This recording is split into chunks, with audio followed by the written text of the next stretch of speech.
नमस्कार, जय हिंद दोस्तों। मेरे प्यारे साथियों, एक बहार आ गई है पेपरों की। एसएससी एक वृक्ष है और उसके हर वृक्ष पर इस समय फल लगा हुआ है। फल किसी न किसी पेपर के रूप में। एक पेपर की हमेशा से सब ज्यादा चर्चा रहती है, वो रहती है सीएचएसएल की। वजह क्या है? एक तो लोग ये सोचते हैं कि भी चलो 12वीं पास पेपर है, बहुत जल्दी कवर हो जाएगा। लेकिन लोग ये नहीं सोचते कि 12th पास होने के साथ साथ इसमें क्राउड भी ज्यादा रहता है। देखिए, ये सब ऑब्जर्वेशन हमको तो पता है, क्योंकि जब लगातार रोज पढ़ाते हैं तो ये सारी बातें हमें पता होती है कि सीजीएल वाला बच्चा इसको देता है, 12th वाला बच्चा भी इसको देता है, और जो सीएचएसएल के लिए बहुत डेडिकेटेड है वो तो इसको देता ही है। लेकिन फिर भी जहां तक मेरी अपनी समझ कहती है, जहां तक मेरा आज तक का अनुभव कहता है, वो ये कहता है कि मात्र 8 से 10% बच्चे ही सीरियस होते हैं, बाकी सब क्राउड है।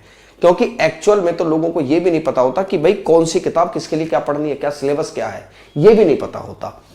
और कुल मिलाकर देखिए, आप पेपर में बैठने जा रहे हैं तो आपको यह पता होना कि भाई क्या पढ़ना है, मेरे हिसाब से इससे ज्यादा बेहतर है ये पता होना इस समय, खासकर जब 40-45 दिन बाद पेपर है, ये पता होना कि क्या नहीं पढ़ना है। और जब आपको यह पता होता है कि भैया ये नहीं पढ़ना है, इसी को तुम बराबर में लिख देना स्मार्ट स्टडी, और कोई कुछ नहीं होती स्मार्ट स्टडी। इसी को बोलते हैं कि पेपर में यह पता होना कि छोड़ना क्या है। मेरे साथियों, आज मैं कुछ एक सिलेबस का विश्लेषण करके आपको कुछ बातें ऐसी बताऊंगा जो बहुत ज्यादा जरूरी आपको अपने संज्ञान में लेकर आनी है। कुछ मैं आपको बचाव बताऊंगा। बचाव कैसे? आप बिना वजह की चीजों पे ना अटकें, वरना 100% पेपर तुम्हारे हाथ से निकल जाएगा। ठीक है, पेपर में बने रहना है, हमें फाइट में रहना है, पेपर क्रैक करना। तो मेरे द्वारा बताएगी कुछ बातों को बड़े ध्यान से समझना। सबसे पहले मैं आपको बता दूं कि जुलाई अगस्त में इसका पेपर होना है। कंबाइंड हायर सेकेंडरी लेवल जो एग्जाम है, 12th इसकी योग्यता होती है। क्या होते हैं? अलग सरकार के अलग अलग विभागों में आपकी तैनाती होती है, जिसमें जनरली एलडीसीज होते हैं, है ना, जो असिस्टेंट है ना, असिस्टेंट जैसा एक स्ट्रक्चर है, एलडीसी उसमें होते हैं। हालांकि कुछ है ना, और यूडीसी चले जाओगे तो वो पोस्टें फिर सीजीएल में चली जाती हैं। मोटे मोटे तौर पर छोटे बाबू और बड़े बाबू अच्छी पोस्ट है। मेरे हिसाब से आपको लगता है कि बाबू ही ताकतवर है पूरे ऑफिस में, उससे ज्यादा हाँ, बाबू दोनों ही तरफ ताकतवर है। सरकारी नौकरी में भी बाबू ताकतवर है, वैसे तो बाबू ताकतवर है ही। मेरे प्यारे साथियों, मैं आपको दो बातें बता दूं, एक तो मैथ और रीजनिंग। सबसे पहले मैं इन पे बात करूंगा। मैं कभी जब बच्चों को गाइड करता हूं तो मैं आपको यह बता दूं कि आपको लगातार, अगर जब से आप आज से भी तैयारी शुरू कर रहे हैं, तो आप सबसे पहला अपना टॉपिक जो डिसाइड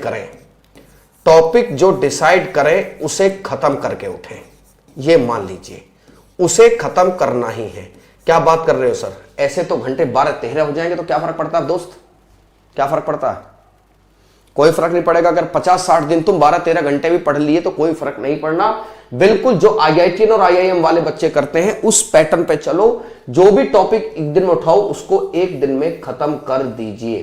ठीक है? जो लोग पहले से तैयारी, क्योंकि भैया जो युद्ध की पहले तैयारी करा बैठा वो तो आराम से रहेगा, तो वो मेरे प्यारे साथियों, वो भी अपना एक टॉपिक रिवाइज करें। जिनको पढ़ना है या वो पढ़ें। एक दिन में एक टॉपिक खत्म करके चलें आप। ठीक है? रीजनिंग के बारे में मैं आपको बता दूं, कई बार रीजनिंग को लोग बड़े हल्के में लेते हैं, बट मैं आपको एक चीज बता दूं, जब चूंकि आप हल्के में ले रहे हो, यानी कि आपको लगता है कि आपकी रीजनिंग तैयार है, ये सभी टॉपिक हैं रीजनिंग के, कि भाई मेरी तो रीजनिंग तैयार है। आपकी रीजनिंग तैयार सबकी है। फिर एक्स बच्चे की भी तैयार है, राम की भी तैयार है, श्याम की भी तैयार है, सबकी तैयार है। उतनी रीजनिंग जितनी तुम्हें पता, तुम्हें बड़ी आसान लग रही है। फिर क्या करें? कोशिश यह करना है कि रीजनिंग में कोई नंबर ना कटे। रीजनिंग में कोई भी नंबर नहीं कटना चाहिए। इस तरीके से कोशिश करनी है, कोई भी नंबर ना कटने दें। क्यों? या एवरेज वाले बच्चों से ज्यादा स्कोर करने की कोशिश करें। ज्यादा, जो आपको पता है कि गुरुजी ऐसा होता है कि देखो 20-22 तक तो सब कर लेते, तो आप उससे ऊपर जाओ ना। 3 नंबर तो उठा पटक कर देंगे, 3 सवाल तो इधर उधर। आपको यह कोशिश करनी है कि आप इसमें से जो टफ टॉपिक है, ठीक है, निकालें कि भाई ये टॉपिक टफ है और ये टॉपिक जो है इनको थोड़ी सी प्रैक्टिस की रिक्वायरमेंट है, उन्हीं पर प्रैक्टिस मारना शुरू कीजिए। जो आपको आसान लगते हैं उनके 50-60 सवाल डेली कर डालिए। कोई बहुत बड़ा समय लगेगा, 1-1.25 घंटे में कर डालोगे 50-60 सवाल। ऐसे ही मैथ का सिस्टम है, जो टॉपिक पकड़ो उसे खत्म करके चलो। भाई देखो, मैं अब ये नहीं कह सकता ना, देखो ऐसा है कि इस समय सिर्फ वो तरीका बताया जा सकता है जिस तरीके से तुम जल्दी से आगे निकल जाओ। ठीक है? मैं ये कहूं जी पूरा सिलेबस पढ़ो, भैया संभव ही नहीं है, ये प्रैक्टिकली इंपॉसिबल है। ठीक है? क्योंकि एसएससी का एक प्रॉपर सिलेबस करने में लग जाते हैं 7-8 महीने। लेकिन अब गुरुजी 45-50 दिन का भी तो कोई जुगाड़ होगा। ये तो आपने बता दिया। तो भैया इधर उधर ना भटक के अपनी 2-4 किताबें पकड़ के एक दिन में एक टॉपिक खत्म कर डालो। रीजनिंग की कोशिश ये करो कि नंबर ना काटे। ये देखिए कि कहां तक एवरेज स्टूडेंट्स के नंबर आते हैं, आपको सबको पता, आपके साथी तैयारी कर रहे होंगे। उससे ऊपर 1-2 सवाल निकलने की कोशिश करो, ये समझ लीजिए आप। इंग्लिश के बारे में आपको पता है कि there are some basic rules आप पढ़ ही रहे हैं, लगातार कोशिश कर रहे हैं, लेकिन इसमें प्रैक्टिस सेट लगाइए, लगातार प्रैक्टिस सेशंस। ठीक है, मुझे इतना पता है कि जनरली रिपीट हो जाता है सवाल, है ना, चाहे वो किसी भी सब्जेक्ट का हो, एसएससी रिपीट कर देती है। आप जितनी ज्यादा कर सकते हैं। अच्छा, किसी को ऐसा लग रहा है कि नहीं गुरुजी बहुत मेहनती आदमी हूं, अभी से भी कर दूंगा, तो फिर भैया देख मेरी बात सुन ले, अपनी इंग्लिश की कोई ऑथेंटिक किताब पकड़ के उसके गिन ले पेज गिनने के बाद उसे 30 से भाग कर दे, डिवाइड बाई 3, ये पेज पढ़ के ही उठ, तब तो मैं समझ सकता हूं कि तुम अब से भी कर सकते हो। और इसके लिए चाहिए डेडिकेशन।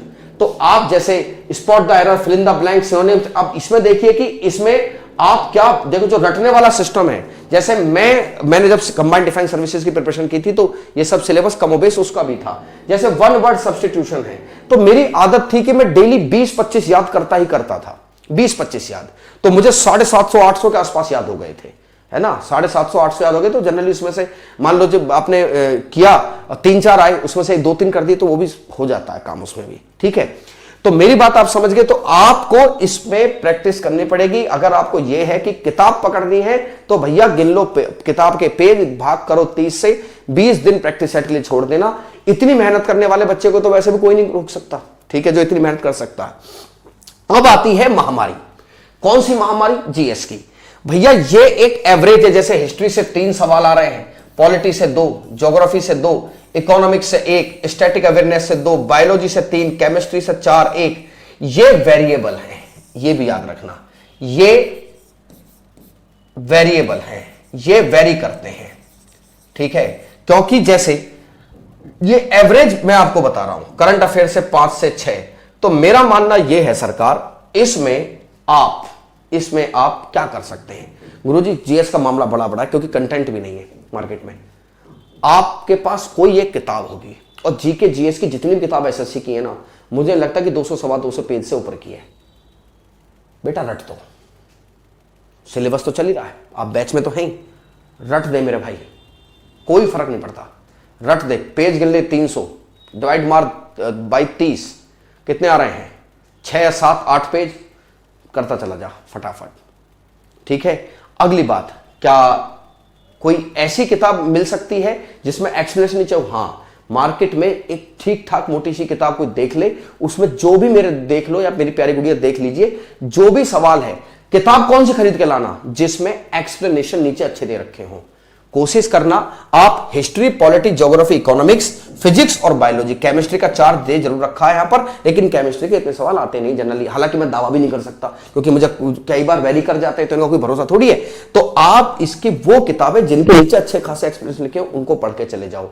बात करंट अफेयर्स की है, तो करंट का अफेयर तो सीधा है भैया, जो करंट के साथ रोज अफेयर में रहेगा उसी की बात बनी भी रहती है। मैं तो कहता बूढ़ा हो गया, अरे एक अखबार पढ़ने की आदत डाल लो यार, इंस्पेक्टर हो तुम, आने वाले समय बड़े बाबू हो तुम, ये देश चलाओगे तुम। आईएएस आईपीएस तो ऊपर बैठ जाते हैं, तो काम तुम ही लोगों को करना होता है, वास्तविक स्थिति तुम्ही को पता होती है। मैं कहता रह गया कि अब मैं क्या कहूं। देखिए, सबसे पहले जो 20 से 25 मिनट में अमन सर बताते हैं वो सबसे सटीक तरीका है। 20 से 25 मिनट में आप उन सब चीजों को कवर कर सकते हो जो बहुत जल्दी से आ रही हैं। 2x की स्पीड पर कोशिश करो, रात को लेटते हुए 3-4 वीडियो देख डालो। ठीक है, प्रैक्टिस सेशन लगातार करते रहो। इतनी बात तो आप सबको पता है कि प्रैक्टिस सेशन आप लगातार कर रहे हैं, क्योंकि ये सब बताने की आवश्यकता नहीं, ये इनबिल्ट चीजें हैं। यही सार है भैया, थोड़े से सीरियस हो जाओ। हालांकि 50 दिन का समय उनके लिए तो बड़ा काम है जो फ्रेशर है, लेकिन फिर भी वो अफर्ट कर सकते हैं। अगर वो ये मान ले कि 12-13 घंटे हम पढ़ लेंगे, कोई दिक्कत नहीं है हमें। जो पुराने पढ़ते आ रहे हैं वो भी अपनी ड्यूरेशन 8 घंटे से नीचे ना ले जाएं।